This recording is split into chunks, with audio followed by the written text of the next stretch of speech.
যে ইসকনের পক্ষ থেকে ভারতের প্রধানমন্ত্রীকে আহ্বান জানানো হয়েছে যে চিন্ময় দাসের ব্যাপারে তারা যাতে বাংলাদেশ সরকারের উপরে চাপ সৃষ্টি করে। দেখেন, বাংলাদেশের আভ্যন্তরীণ একটা বিষয়ে আরেকটা রাষ্ট্রের প্রধানকে আহ্বান করা, টুইট করা, এগুলো হচ্ছে এক ধরনের উস্কানি। এবং এটা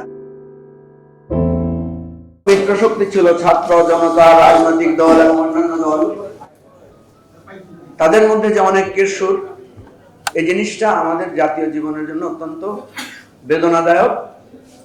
আমরা যখন সরকারের সাথে, সরকারের প্রধান এবং উপদেষ্টাদের সাথে মিটিং করেছি, তখন কিন্তু আমরা বলেছিলাম যে আপনাদের প্রধান দায়িত্ব হবে এই ঐক্যটা রক্ষা করা।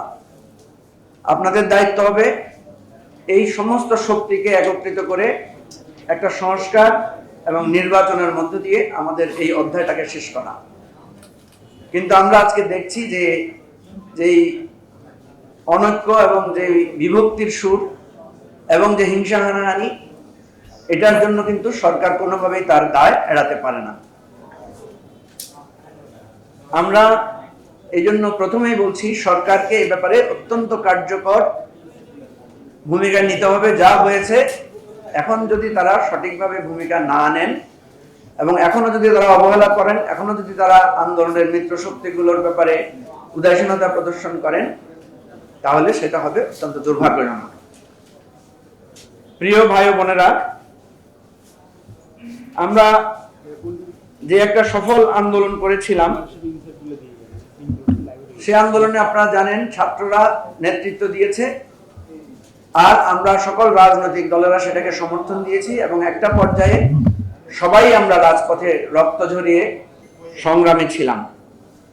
গত কয়েকদিন ধরে, এর আগেও ঢাকা কলেজ, সিটি কলেজে মারামারি হয়েছে, সোহরাওয়ার্দী কলেজ এবং কালকে আপনার মাহবুবুর রহমান মোল্লা কলেজের যে ভয়ঙ্কর ঘটনাটা ঘটেছে, এটা আমাদের সবাইকে খুবই বেদনাহত করেছে। কিভাবে ছাত্ররা একে অপরকে পিটাচ্ছে, কিভাবে একটা পরস্পর প্রত্যেকটা কলেজের জিনিস ভাঙচুর হয়েছে এবং সেখান থেকে লুটপাট হয়েছে, এই বিষয়গুলো আমাদের সবাইকে ব্যথিত করেছে।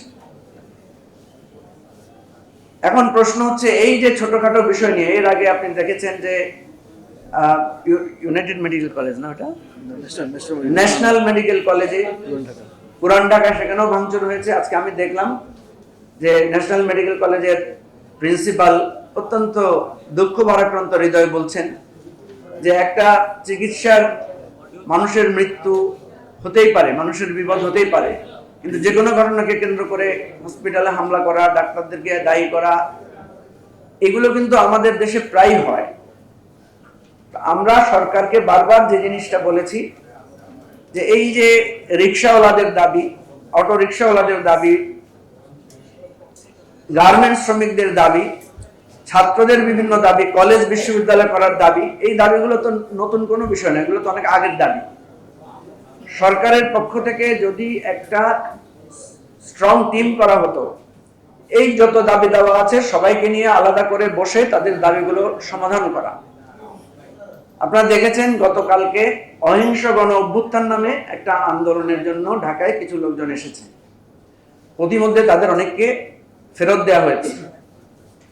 এটা কিন্তু নতুন কোনো ঘটনা না। অনেকে আমি দেখেছি যে এটাকে একটা ষড়যন্ত্র আকারে বলার চেষ্টা করেছেন, কিন্তু এই অহিংস গণ অভ্যুত্থানের আন্দোলন অনেক আগ থেকে ওনারা এটা চালু করেছেন। এটা আপনারা যারা সাংবাদিকেরা আছেন তারা জানেন। যদিও এই চিন্তাটা একটা অদ্ভুত চিন্তা। এই আন্দোলনের যিনি ডাক দিয়েছিলেন আবু মোস্তফা আমিন, ওনাকে আমি বলেছিলাম যে ভাই, এই ধরনের অদ্ভুত চিন্তা বাস্তবায়ন করা কিন্তু খুব সহজ না। যাই হোক, কালকে আমরা দেখলাম যে সরকারের গোয়েন্দা সংস্থা এটা তো জানতো যে এতগুলো লোক ঢাকায় আসবে বা এই ধরনের আসে, একটা পরিকল্পনা আছে। এই ধরনের একটা পরিকল্পনা নিয়ে যে গ্রাম থেকে লোকদেরকে ঢাকায় আনার যে চিন্তা, এটা কিন্তু আলোচনা করে এটা সমাধান করা যেত। আগে এটার একটা প্রিকশন নেওয়া যেত। আপনারা জানেন হিন্দু সম্প্রদায়ের বেশ আন্দোলন হয়েছে বিভিন্ন জায়গায়। আমরা তখন স্পষ্ট করে বলেছিলাম যে তারা যে সমস্ত নিপীড়নের কথা বলছে, যে সমস্ত নির্যাতনের কথা বলছে, এগুলোর জন্য একটা জাতীয় কমিশন, তদন্ত কমিশন গঠন করা হোক। প্রয়োজনে একজন হিন্দু ধর্মাবলম্বী প্রাক্তন বা বর্তমান বিচারপতিকে প্রদান করে তদন্ত কমিশন গঠন করা হোক। আমরা দেখেছি প্রফেসর ডক্টর ইউনূস বলেছেন যে এই সমস্ত দাবিগুলো যেগুলো করা হয়েছে ওনারা তদন্ত করেছেন, এগুলো বেশিরভাগই হচ্ছে মিথ্যা এবং ভুয়া। ছাত্রলীগ আওয়ামী লীগ করা লোকদের বাড়িতে হামলা হয়েছে, হতে পারে তিনি হিন্দু ধর্মাবলম্বী বা অন্য ধর্মাবলম্বী, তো সেরকম হিসাব করলে তো মুসলমান লোকেরাই বেশি আহত হয়েছে। ছাত্রলীগের 100 জনের বাড়িতে যদি হামলা হয়, আওয়ামী লীগের 100 বাড়িতে যদি হামলা হয়, তার মধ্যে 80টা 90টাই তো মুসলমানের বাড়ি। তো এইভাবে ধর্মের ভিত্তিতে বিভিন্ন জিনিসকে চিত্রায়িত করা, এটা একটা প্রবণতা রয়েছে। আপনারা দেখেছেন কালকে চিন্ময় দাশগুপ্তকে গ্রেফতার করা হয়েছে এয়ারপোর্ট থেকে, আজকে বিভিন্ন জায়গায় বিক্ষোভ হয়েছে, এর আগেও নানা ধরনের আন্দোলন হয়েছে। আমরা এই সমস্ত বিষয়গুলো খুবই সেন্সিটিভ, ধর্মীয় বিষয়গুলো, এই জিনিসগুলো আজকে আমি দেখলাম যে ইসকনের পক্ষ থেকে ভারতের প্রধানমন্ত্রীকে আহ্বান জানানো হয়েছে যে চিন্ময় দাসের ব্যাপারে তারা যাতে বাংলাদেশ সরকারের উপরে চাপ সৃষ্টি করে। দেখেন, বাংলাদেশের আভ্যন্তরীণ একটা বিষয়ে আরেকটা রাষ্ট্রের প্রধানকে আহ্বান করা, টুইট করা, এগুলো হচ্ছে এক ধরনের উস্কানি এবং এটা খুবই কাম্য নয়। প্রথম আলো অফিসের সামনে, ডেইলি স্টার, প্রথম আলো এবং কালবেলা পত্রিকাকে নিয়ে একটা আন্দোলনের কথা আমরা শুনেছি। এই আন্দোলনগুলো কিন্তু যারা আমরা আন্দোলনের শক্তি ছিলাম তাদের মধ্যেই একটা অংশ করছে, কারো না কারো কোনো না কোনো সংবাদ সম্পর্কে মানুষের দ্বিমত, ভিন্নমত থাকতে পারে। আমরা যে কথাটা বলছি যে সরকার কেন এই সমস্ত বিষয়গুলোতে পূর্বে ব্যবস্থা নিচ্ছে না, পূর্বে আলাপ আলোচনা করে এই সমস্ত বিষয়ের সমাধানের কথা বলছে না। একটা পত্রিকা অফিসের সামনে গিয়ে বিক্ষোভ করলে সেখানেই গিয়ে হামলা বা পুলিশের নির্যাতন বা পুলিশের বাধা, এই জিনিসগুলো সামগ্রিকভাবে আমাদের বর্তমান পরিস্থিতির জন্য খুবই অসুন্দর এবং এটা কাম্য না আমাদের জন্য। ছাত্রদের গায়ে পুলিশ লাঠিচার্জ করবে, ছাত্রদেরকে বেধড়কভাবে পেটাবে, ছাত্রদেরকে গণহারে মামলা দিবে, আবার ছাত্ররা গিয়ে এক অপরকে ভাঙচুর করবে, এই জিনিসগুলো আমাদেরকে একটা বিব্রতকর পরিস্থিতিতে ফেলছে। সার্বিক অবস্থায় আমরা মনে করছি যে সরকার এই জায়গাটাতে যথেষ্ট উদাসীনতার পরিচয় দিচ্ছেন। তারা বিষয়গুলোকে সঠিকভাবে তাদের গুরুত্বপূর্ণ লোকদেরকে এখানে নিয়োজিত করছেন না। আপনারা জানেন যে প্রধান উপদেষ্টার সাথে যখন আমাদের দেখা হয়েছিল, আমরা ওনাকে বলেছিলাম যে প্রত্যেকটা ইন্টারিম গভর্নমেন্টকে যখন তারা ক্ষমতায় আসে তাদেরকে আইন শৃঙ্খলা পরিস্থিতি নিয়ন্ত্রণের জন্য একটা কঠোর অবস্থান নিতে হয়। কারণ আপনারা জানেন যে একটা বড় ধরনের দুর্ঘটনার মধ্য দিয়ে, একটা বড় ধরনের গণ আন্দোলনের, গণ অভ্যুত্থানের মধ্য দিয়ে আমাদের এই সরকারের পরিবর্তনটা হয়েছে এবং অন্তর্বর্তীকালীন সরকার ক্ষমতায় এসেছে। মুক্তিযুদ্ধের পরও আপনারা দেখবেন যে সরকার যাদের হাতে অস্ত্র ছিল তাদের অস্ত্রগুলো সমর্পণ করার শান্তি প্রক্রিয়ার মধ্যে দিয়ে দেশের স্বাভাবিক অবস্থা ফিরিয়ে আনার জন্য ধীরে ধীরে পদক্ষেপ নিয়েছেন। আপনারা জানেন পলিটিক্যাল হিস্ট্রিতে ম্যাকিয়াভেলিকে বলা হয় আধুনিক রাজনীতির জনক, যদিও তার থিওরি নিয়ে অনেক বিতর্ক আছে। তার একটা থিওরি এবং গুরুত্বপূর্ণ বক্তব্য ছিল এরকম যে শাসককে ভালোবাসা এবং ভয়, এই দুটার সমন্বয়ে শাসন করতে হয়। ম্যাকিয়াভেলি বলেছেন যদি সে দুটা করতে না পারে তাহলে অন্তত একটা যাতে করে, সেটা হচ্ছে ভয়। তাকে যাতে তার প্রজারা বা তার সে যাদের উপর শাসন করবে তারা যাতে তাকে ভয় পায়। তবে তিনি এটাও বলেছেন যে যদি ভয়ের মাত্রাটা বেশি হয় তাহলে শাসকের বিরুদ্ধে ঘৃণা তৈরি হতে পারে, যেটা শেখ হাসিনা আমাদের বিরুদ্ধে করেছেন।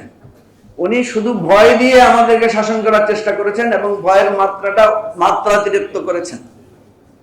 ফলে এখানে শাসকের বিরুদ্ধে একটা তীব্র ক্ষোভ, ঘৃণা তৈরি হয়েছে এবং যেটা বহিঃপ্রকাশ আমরা 5ই আগস্ট বা তার পরবর্তী সময় আমরা দেখেছি। প্রফেসর ডক্টর ইউনূস সরকারকে আমরা দেখছি যে উনি শুধু ভালোবাসা দিয়ে শাসন করার পদক্ষেপ নিচ্ছেন।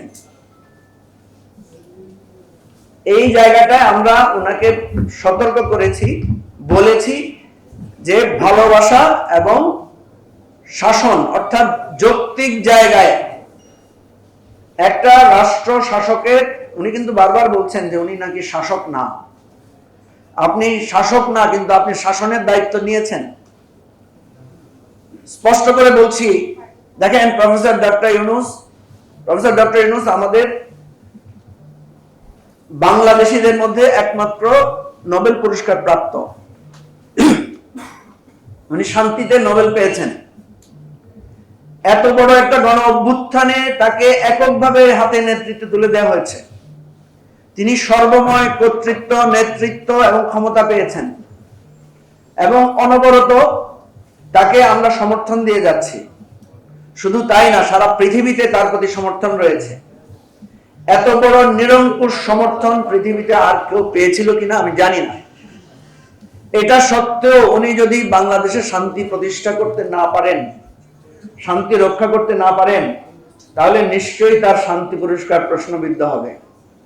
এই জিনিসটা আজকে আপনাদের মাধ্যমে আমরা স্মরণ করিয়ে দিতে চাই। প্রিয় বন্ধুগণ, আমরা আবারও বলছি যে ভালোবাসা এবং কঠোরতার সংমিশ্রণে রাষ্ট্রকে শাসন করতে হয়। প্রফেসর ইউনূস, প্লিজ আপনি এই জায়গায় জাতীয় ঐক্যটা রক্ষা করেন। দেশটা যে জায়গায় আছে সেই জায়গায় একটা সবাইকে নিয়ে সুন্দরভাবে একটা সংস্কার প্রক্রিয়ার মধ্য দিয়ে বাংলাদেশের ইতিহাসে সর্বশ্রেষ্ঠ সুন্দর একটা নির্বাচনের আয়োজন করে যান। আপনাকে দেশের মানুষ সারা জীবন স্মরণ করবে।